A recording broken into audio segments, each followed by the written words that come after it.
la terrible confesión de Sergio Siragusa, narrando con detalle cómo se usó de emisario para tramitar las coimas a García. Las cuentas bancarias que Siragusa proporcionó a la justicia italiana y que están consignadas en este libro jamás fueron investigadas, nunca hasta el día de hoy. Este libro también es un tributo a la tenacidad de Fernando Olivera y de muchos otros que después olvidaron lo que vieron con sus propios ojos o que tal vez nunca aprendieron mucho. La moral no prescribe. Sin embargo, ustedes podrán recordar, recientemente Lourdes Flores fue candidata de una alianza con Alan García. Antero Flores y Rafael Rey, miembros de comisiones dictaminadoras, en este libro también, fueron sus ministros de Estado. No creo que les haga mucha gracia esta edición, a ninguno. Pero a Manuel Dahmer, actual congresista de la República, mucho menos. Este libro recuerda un comportamiento de colaboración con García que cumple hoy, en estos días, sus vergonzosas bodas de plata. Muchos jóvenes peruanos, entre ellos los que tienen las edades de mis hijos, 21, 24, 25 años, creen que García nunca fue juzgado porque no existió evidencia contra él. Eso es una creencia muy extendida entre la gente más joven del país. Este libro desbarata ese mito. Por eso esta revisión es importante. La evidencia sí existió. Sin embargo, un fiscal de la Nación y una Corte Suprema apristas se encargaron de enterrarlo todo. Si hubiera que hacer un monumento frente al Poder Judicial, ese solo podría ser el monumento a la impunidad en recuerdo de actos dolosos como este. 23 años pasaron, García no puede ser juzgado por nada de lo que sea aquí narrado. Así que a los jóvenes, si se indignan un poco, bueno, tendrán que guardarse su indignación porque ya no cabe acción alguna. Cuando Pedro me comentó que la editorial lo había llamado para escribir la segunda parte de este libro, yo le insistí muchísimo mientras caminaba con él por la orilla del mar que había que reeditar el primero, pero de forma exacta. Yo era una de las pocas personas que tiene el libro, el original, y me lo han pedido muchísimas veces y no lo presto porque corro el riesgo de perderlo. Muchas personas me lo han hecho llegar por otras vías, en script, en fin, corría de mano en mano y con mucha dificultad. Por eso estaba segura de que sería bien acogido, como lo está haciendo en estos días, y me dicen que no son necesariamente los amigos de la Casa del Pueblo los que han comprado la primera edición. Podría ser, pero no. Solo así podrá entenderse una continuación de esta saga. García salió impune la primera vez, pero hoy los tiempos han cambiado y han cambiado mucho. Y lo que antes eran rumores son hoy realidades. Este libro tiene una premonición, y hay algunas más, pero solamente voy a leer un pequeño ejemplo. Yo, cuando la vi esta semana, porque está en una nota a pie de página, me quedé tan sorprendida que le tomé una foto y lo mandé por tweet. Dije, tienen que leer esto. Esto fue escrito en 1994, no es una nota a pie de página añadida para esta edición. A raíz de la obra Chavimochic, Pedro Cateriano dice: en Brasil, la prensa, ante el agravamiento de la crisis desatada por las acusaciones de corrupción en el Congreso y el gobierno presidido por Fernando Collor de Mello, denunció que la firma Norberto Odebrecht, principal constructora de Chavimochic, encabezaría un cartel de 12 empresas que actuaba como poder paralelo en la elaboración del presupuesto federal. En el Perú se comprobó que esa obra fue notoriamente sobrevaluada. 93, ya se sabía, o se presumía, o en Brasil se presumía, que Norberto Odebrecht, hoy Odebrecht, encabezaba un cartel de 12 empresas constructoras brasileñas que decidían como poder paralelo los presupuestos federales. Eso está acá. Ya ha estado acá, ahí, en mi biblioteca, y está en la biblioteca Los que tuvieron que libros desde hace 23 años. Así que hay novedades en la vida política peruana, pero este libro les puede traer al recuerdo a muchos lo que ya se había dicho. Odebrecht, reitero, ya era una empresa a la que se le imputaba liderar un cartel en 1993. Tuvieron que pasar 20 años para que esta empresa, que se ha constituido como el coordinador más grande de América Latina, cante. Y aún no ha terminado de cantar. Todavía nos falta escuchar sus mejores letras, pero es evidente que tienen que contar más lo que han contado. Ese será, espero, a futuro, el tercer y definitivo tomo de una historia que merece ser recordada por todos los peruanos para que no se repita nunca más. Gracias a Pedro y a la memoria de todos aquellos que ya no están aquí y que lograron lo que parecía imposible. Pese a todo, García no podrá borrar de la historia del Perú que en 1991, hace 25 años, fue el primer presidente acusado por el Congreso de corrupción.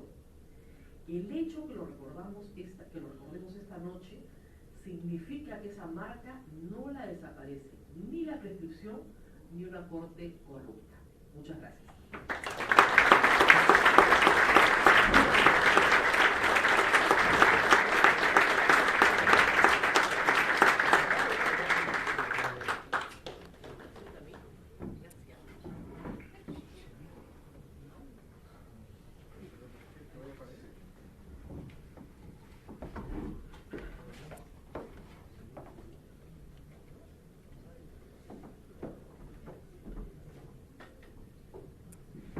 Bueno, yo quiero en primer lugar agradecerle a Pedro, a Rosa María, a la editorial y a todos ustedes por la invitación y por su presencia.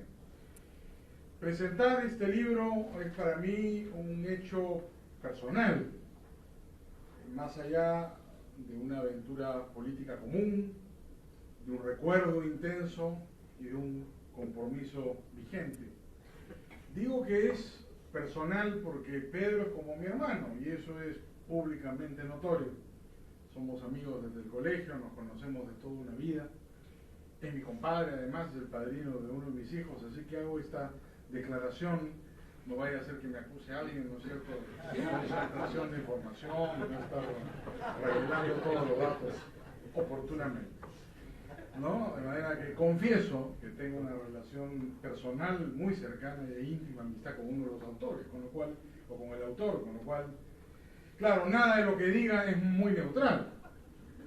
Y es aún peor porque yo aparezco en el libro un montón de veces. Entonces, en esa época no solo a Pedro le duró un poco más que a mí, pero estábamos totalmente enloquecidos con la política y yo estaba también de parlamentario exactamente en el mismo periodo de tiempo. De manera que me cupo una participación indirecta, mucho menos activa, pero vigente, en su momento en todo lo que fueron los hechos que dieron lugar a la investigación en contra del presidente García, su procesamiento en el Congreso y todo lo que sucedió después, incluido el golpe de Estado del 5 de abril del 92. De manera que este es un libro que narra la crónica de mi tiempo, de alguna forma. Un tiempo en el cual, junto con Pedro, tuvimos una participación en ese momento joven, pero muy intensa y muy activa en la vida política. El libro me merece a mí varias reflexiones. Quisiera, en realidad, sintetizarlas en tres, porque de otra forma no saldríamos de acá en muchas horas. La primera, leer este libro 25 años después o 23 años después, como Rosa María nos ha dicho, es como regresar inmediatamente en el tiempo. La gente de mi edad encuentra el libro de una actualidad terrible y de un desasosiego enorme. Porque la pregunta que nos hacemos al leerlo es, ¿por qué seguimos en el mismo sitio? Esto no ha cambiado un milímetro. Estamos en la misma corrupción, no funciona la estructura institucional, todo sigue siendo un desastre, no nos hemos movido un milímetro. ¿Qué le ha pasado a la democracia peruana? No ha sido capaz de mirar sobre sus pasos. Seguimos en el mismo punto del año 85, del año 90, no hemos podido avanzar.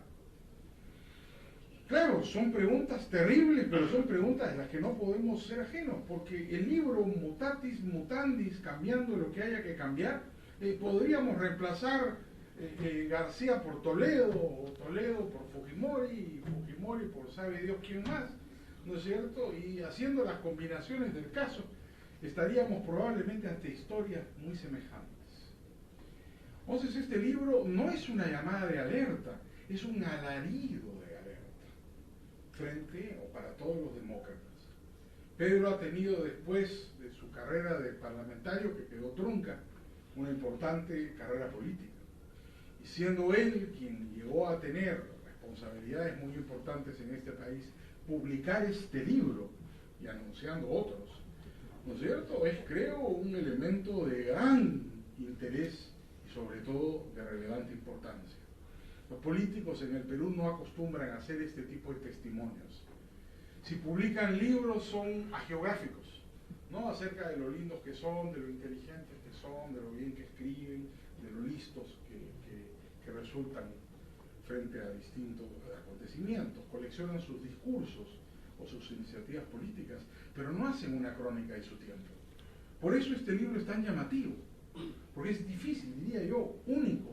No hay otro político que se haya tomado la molestia, un político de la responsabilidad de Pedro, de haberse tomado la molestia de escribir una crónica de su tiempo.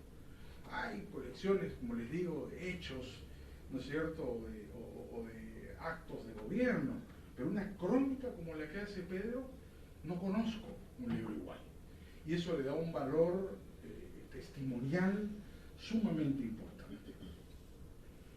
Una segunda reflexión que me parece destacable para compartir es la lectura tan distinta que tiene este libro cuando uno lo comparte con los jóvenes. Yo les cuento lo que me pasó a mí. Pedro me mandó el libro. Yo también era uno de los clandestinos esos que tenía el libro antes. Por ahí está, lo tenía también dedicado como esto. Venía en la casa, por supuesto, yo lo había leído cuando Pedro lo estaba escribiendo. La verdad es que me lo escondió un montón de tiempo. Solo después, ¿no es cierto?, que ya lo había corregido con su papá, me lo pasó. No quería que nadie leyera el libro, pero yo lo leí cuando todavía era un borrador inicial. Bueno, por supuesto, mis hijos, que los dos, ninguno había leído jamás este libro. Llegué con el libro a la casa. Claro, uno es el ahijado de Pedro, entonces ese no vale. Pero el otro, ¿no?, agarró el libro y me lo quitó. Y se puso a leerlo y se lo leyó en una noche. Al punto que tuve que recuperarlo porque no encontraba el libro. Decía, tengo que presentar el libro, ya no me acuerdo, han pasado 25 años, estoy viejo. ¿Dónde está el maldito libro? No lo encontraba. Debajo de la cama de mi hijo. Lo interesante, fuera de que haya encontrado el libro ahí, fue el diálogo con los dos chicos, porque habían estado hablando del libro de su tío Pedro, lo conocen desde que han nacido. Era la sorpresa. Un hijo de 26 y un hijo de 21. ¿No? Los dos buenos alumnos, medios políticos de la universidad, los dos estaban absolutamente sorprendidos y decían, ¿así fue? Claro que así fue, yo estaba ahí. Yo era uno de esos onzos que los echaron el 5 de abril, así fue. Digo, pero ¿cómo puede ser? Entonces es un rabatero. Estaba demostrado. ¿Por qué le han creído a García? García convenció a todo el Perú que nunca pasó nada, que no hubo ninguna prueba, que nadie lo acusó. Y como tuvo después entre sus acusadores, se volvieron sus ministros, claro, dio la impresión de que no había pasado nada, ¿no? Porque singularmente dos fueron sus ministros y uno fue su vicepresidente. Entonces, pues, una cosa bastante extraña, ¿no? Él ha logrado, y esto hay que tener un talento para hacerlo, convertir a sus acusadores en sus empleados. Y yo no conozco tampoco otro caso en la historia política de un hombre con la capacidad para hacer eso. Primero, normalmente uno se queda resentido con la gente que lo acusa y no los convoca. García tiene que tener algún talento para que no le importe eso. Y en segundo lugar, yo no sé el conocimiento que García tiene de la psicología humana y los egos disfuncionales, que lo llega a saber tocar el punto que tiene que tocar para que juren de ministros y luego se parten de vicepresidentes y valen marinera con él, las mismas personas que lo han denunciado 25 años por ladrón, por asesino y por medio código penal. Esa lectura para mí es sumamente compleja, ¿no? Yo he tratado de mantenerme lejos de la política desde que se produjo el 5 de abril y seguiré haciéndolo. Pero no puedo dejar de hacer, eso no significa que me porte bien, ya ustedes saben a lo que me dedico ahora, soy abogado, pido disculpas por eso. Perfecto. Tal vez sería mejor que fuera político, pero así no hay que ganarse la vida. ¿No? Pero, digamos, esta gran sorpresa, esa lectura, si ustedes le dan a chicos de la generación de nuestros hijos el libro, la lectura es otra. La lectura es sorpresa. Así es, así fue. No tienen la menor idea los muchachos de lo que ha pasado. Porque García ha logrado escribir la historia de otra manera. Tú lees los periódicos, hablas con los periodistas y no se han tomado la preocupación siquiera de investigarlo. Te repiten una cantidad de lugares comunes que son una sarta de tonterías. Y si le dices, anda, si no me crees, lee el libro de actas del Congreso, hombre, no me preguntes tonterías, anda, mira cómo fue. Y todos se quedan sorprendidos. Pues el libro de Pedro es para los jóvenes la oportunidad de conocer una historia contada descarnadamente. El libro de Pedro es duro, es un libro sin retórica, es un libro directo al grano, lleno de información, lleno de evidencia, concreto, como es Pedro. Ya lo conocen, acá hay varios que han trabajado con Pedro, saben que Pedro va de frente, no da vuelta, ¿no? Así es su libro. Entonces, claro, eso es muy, muy importante en una sociedad democrática, ¿no? Que una persona con la trayectoria con la que tiene Pedro logre transmitir a través del tiempo, no solo a nosotros, que buena parte de los aquí presentes hemos vivido adulta y conscientemente la historia, sino a una generación nueva, o varias, que puedan aprender de la lectura de este libro lo que fue la historia más reciente de nuestro país. Y finalmente creo que el libro de Pedro tiene un mensaje hacia el futuro, ¿no? La construcción de una sociedad democrática en este país, la creación de un auténtico Estado de Derecho, es una tarea pendiente por llevarse a cabo. Y es una tarea pendiente por llevarse a cabo que se fundamenta esencialmente en la construcción de valores, de respeto, de consideración, de instituciones, de todos estos puntos que en medio de la prosperidad económica que llegamos a tener precisamente en los 25 años que han pasado entre la primera y la segunda edición del libro, son todavía una tarea pendiente. En el Perú, en estos 25 años, Ortega decía que se necesitaban 25 años para una generación. Podríamos decir que el libro de Pedro, estamos precisamente una generación después, en términos orteguianos. 25 años después, ¿qué es lo que falta? Precisamente se avanzó mucho en materia económica, en materia material, digamos, en lo material, ¿no? Recorrer el Perú de hoy es muy distinto a recorrer el Perú de hace 25 años, y hemos hecho una campaña política juntos del año 90. Lo que no ha cambiado es lo espiritual, es lo institucional, son los valores éticos, ¿no? Cuando ustedes escuchan a los jóvenes, por ejemplo, discutir de política a propósito del tema del abajato que ha mencionado Rosa María, ¿qué se dice? ¿No? ¿Qué se dice de García, protagonista de este libro? No, ese es muy vivo, no lo van a agarrar, los otros, no, este es muy inteligente. Y hay en el fondo admiración. Hay admiración. Y no, lo agarraron a Toledo, lo agarraron a Toledo, a García, no. Y no es verdad. La comisión a que integró Pedro lo agarró el año 90.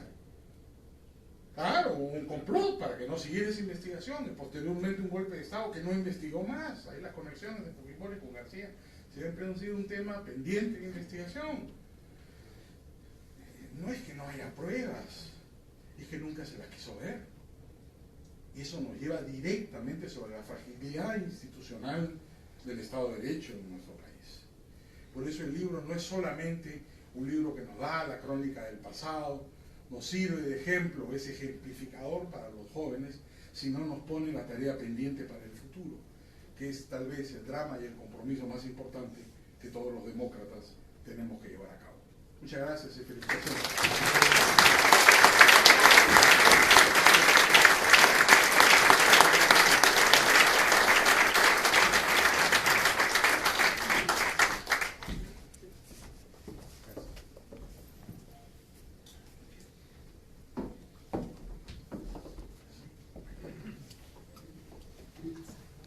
Buenas noches. Les agradezco a todos su presencia. Siempre es un problema para uno hablar al final, luego de que ha tenido a dos expositores con la brillantez que caracterizan a Rosa María y a Enrique, que no solamente han sido generosos en sus expresiones, sino han hecho un análisis del libro certero, elogioso. Yo pensaba cuando elogiaban el libro, no vayan a creer que hemos antes de la reunión coordinado los elogios. Y es que eso me trae a la memoria, un día estaba en una ceremonia en el extranjero, siendo ministro de Defensa, y el elogio de mi colega fue tan excesivo que al final de su intervención me acerco y le digo: muchas gracias, hermano, creo que te has excedido. Y él me responde: hermano, es que estás con una cara de necesitado de elogios y ánimo, que tenía que hacerlo. Pero en todo caso, vale la advertencia que ha hecho Enrique.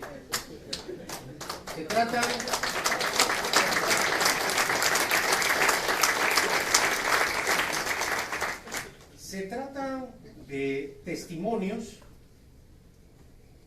de personas que vivimos ese contexto de caos, corrupción, rompimiento de la economía que todos los peruanos sufrimos durante el primer gobierno de Alan García, y que debido al tiempo, a la habilidad de Alan García y sus incondicionales, de la falsificación de los hechos, la historia se manipula. Quiero agradecer a la editorial Planeta, que al comienzo, cuando me propuso esto por una iniciativa de Pau Gas, que hoy día no está presente, yo dudé, porque dije, después de tanto tiempo el libro, la confrontación. Bueno, un amigo me dijo: pero si tú vives en confrontación permanente, entonces ese no tiene que ser problema. Y me hizo recordar la manera en que García percibe y ve las cosas. Y lo que ha retratado el día de hoy Enrique García es verdad. Cuando por el azar del destino y la política juré el cargo de presidente del Consejo de Ministros, pocos tenían fe de que obtendría el voto de confianza. Y para lograr ese objetivo político tenía que pasar, es decir, tragarme 2 sapos. Hablar con Keiko Fujimori y el segundo, como dice Enrique, el sapo más grande, Alan García. Y yo recuerdo que fui al local de la Universidad de San Martín de Porras, que es su centro dirigido por su mecenas político, y me recibió en la puerta. Premier, las vueltas que da la vida. Efectivamente, presidente, las vueltas que da la vida. Y de ahí el mismo García de siempre, como menciona en el libro, su ser natural. Encantador de serpientes, es decir, 3 horas de reunión, clase de historia, economía, reconstrucción, lucha contra la corrupción. ¿Cómo es él? Yo, mientras lo observaba, decía, el tiempo está congelado. Es el mismo de siempre. En cambio, mis colegas de gabinete que me acompañaron sí estaban absolutamente subyugados por esa capacidad oratoria que llevó entonces a la ex senadora Beatriz Merino a decirme: lo he escuchado y creo que es inocente. Entonces tengo la obligación de revisar los documentos. Bueno, le dije, revisa los documentos. Esa anécdota también está en el libro. No quisiera adelantarles la crónica de lo que he escrito, porque no se trata de eso. Además, creo que no le gustaría a Editorial Planeta. Me quiero referir puntualmente a un aspecto que ha sido una consigna política permanente del APRA respecto al enriquecimiento ilícito de Alan García. No hay pruebas. No hay pruebas, no hay pruebas, no hay pruebas. Y el día de ayer una entrevistadora decía, no hay pruebas. Contra García no hay pruebas. Mencionaré solamente 4 casos el día de hoy. Sergio Ziragoza, promotor de la construcción del tren eléctrico, en el primer gobierno de García, ante el fiscal italiano Vittorio Paraglio, le dice: el señor García, Alan García, me convocó y me pidió un soborno. Y ese soborno yo lo pagué. Lo deposité en una cuenta en el Barclays Bank de Gran Caimán, la cuenta número tal, que él me entregó en un papelito escrito de puño y letra. ¿Dónde está el papelito? No lo tengo, pero sí tengo la constancia del depósito. Tiempo después, ese depósito, gracias a la participación del juez Derek Schofield, se descubre en una cuenta de una empresa perteneciente al empresario Alfredo Zanatti, al empresario peruano Alfredo Zanatti, que en ese entonces fue favorecido con la asignación del dólar MUC, que no sé si algunos recuerdan, cuando Nicolás Lucar lo entrevista en ese diálogo, Zanatti cuenta cómo le insinuó el soborno García, ¿no? Como en la mía. Luego, estos hechos fueron corroborados por la fiscal suprema Nelly Calderón y por el juez de la Corte Suprema Hugo Civita. Cerremos el paréntesis. Los jueces brasileños, por confesión de Marcelo Odebrecht, señalan, y además también de Jorge Barata, que le pagaron un soborno a Alejandro Toledo. Y ese soborno fue depositado en una cuenta perteneciente al empresario Joseph Mayer. En este caso, Del Castillo, Mulder, Velázquez, que salen y dicen: delito, delincuente, probado el delito. Pero si, como dice Enrique, cambiamos los nombres, en lugar de Toledo ponemos García, o en lugar de Zanatti Maiman, vemos que los hechos son muy similares. El uso del testaferro, el uso del banco y la confesión del que sobornó ante la justicia. ¿Por qué Del Castillo, Müller y Velázquez dicen que en el caso de Toledo está absolutamente probado y que en el caso de García nunca hubo soborno de Ziragoza? Por una razón sencilla, por consigna política. ¿Y por qué la gente les cree?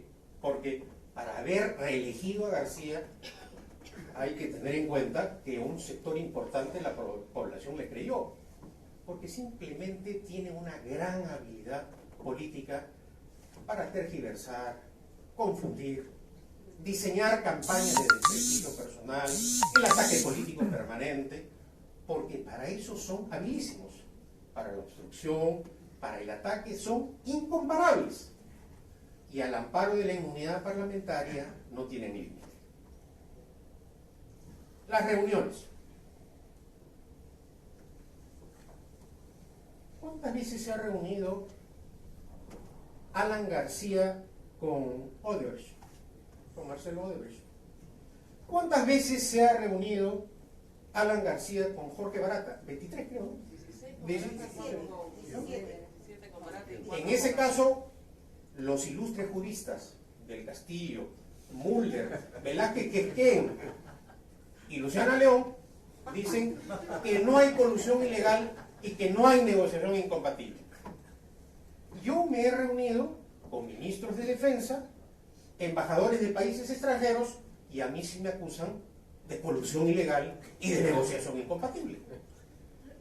Y es que para eso los apristas son muy hábiles en la confusión y en el uso de la ley para sus intereses políticos y no los intereses del Estado. Hay otro hecho que ilustra muy claramente y que desbarata esta perorata repetida de no hay pruebas contra García. Cuando nosotros citamos a García ante la comisión investigadora, no solo se le probó, como ha recordado Rosa María Palacios, un desbalance patrimonial superior a los $300.000, sino que García dijo que él solo declaró, eso es verificable en las actas del Congreso, un reloj. Un reloj. Sí, que se lo obsequió Kim Il-sung, el déspota de Corea. Bueno, el detalle está en el libro. Entonces, declara ante el Congreso que no tiene ingresos. Al año siguiente se produce el golpe de Estado el 5 de abril, obtiene el asilo en Colombia y se va a vivir a París. Y se compra un departamento en París. El contrato está firmado por él y por su esposa. Un contrato ante el notario no es una prueba. La existencia del departamento, la posesión del departamento, no es una prueba. ¿Cómo se compra un departamento en París un funcionario público que ganaba $2.000 mensuales? Que declara ante el Congreso que no tiene ingresos, que el Congreso le prueba que tenía un desbalance patrimonial de $300.000 y que solo tenía un reloj.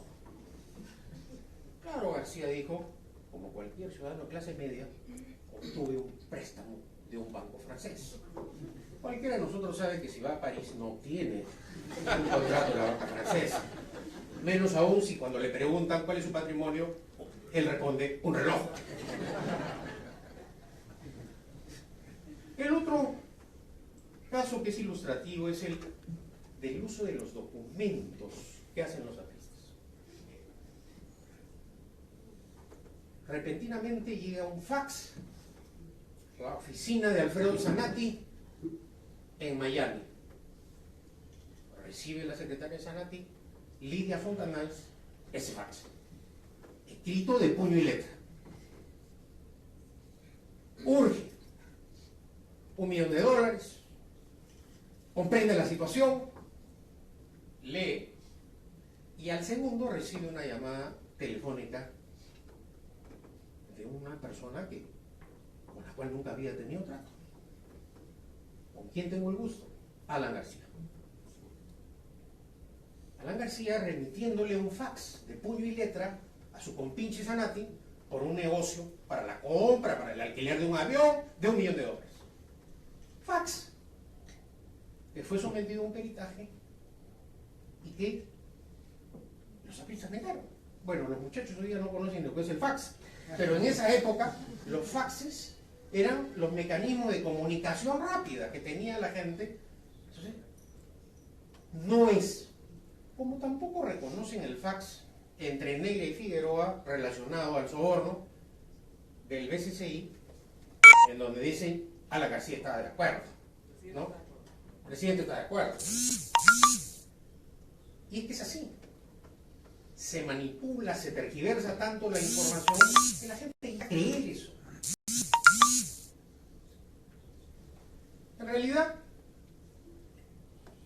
el libro no solo ayudará, en el caso García, a conocer cabalmente la actuación política del expresidente, sino también, como ha dicho Enrique, es un llamado, es una alerta a la ciudadanía para que historias como esta no se vuelvan a repetir.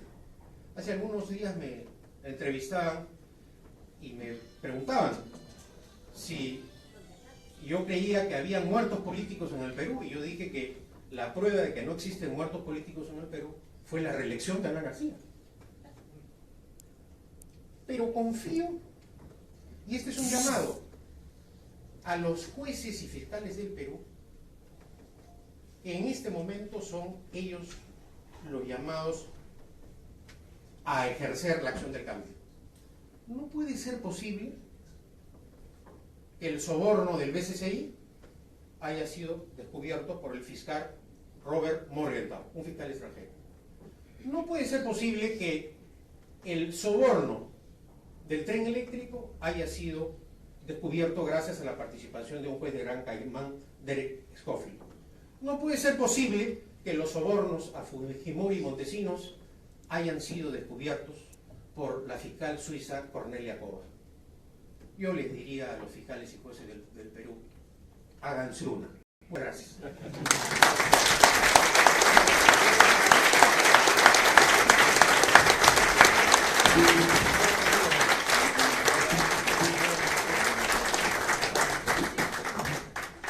Bueno, ya para terminar, tenemos que hacer un mea culpa. No nos percatamos que a las 5 de la tarde estuvieron por acá Luciana León y Mauricio Müller y nos cambiaron pues el micro. Bueno, y también otra mea culpa. Debí pedir en un principio que apaguemos los celulares o pongámoslo o ponerle vibrador. Bueno, ahora los invito a todos a ir acá al costado de la librería, donde va a haber un buen vino, donde van a poder conversar con el autor, con Pedro Cateriano, sobre el libro, y ahí en la librería es donde les va a firmar el libro. Entonces, por favor, salgamos con orden bien, que tenemos para rato. Gracias por venir.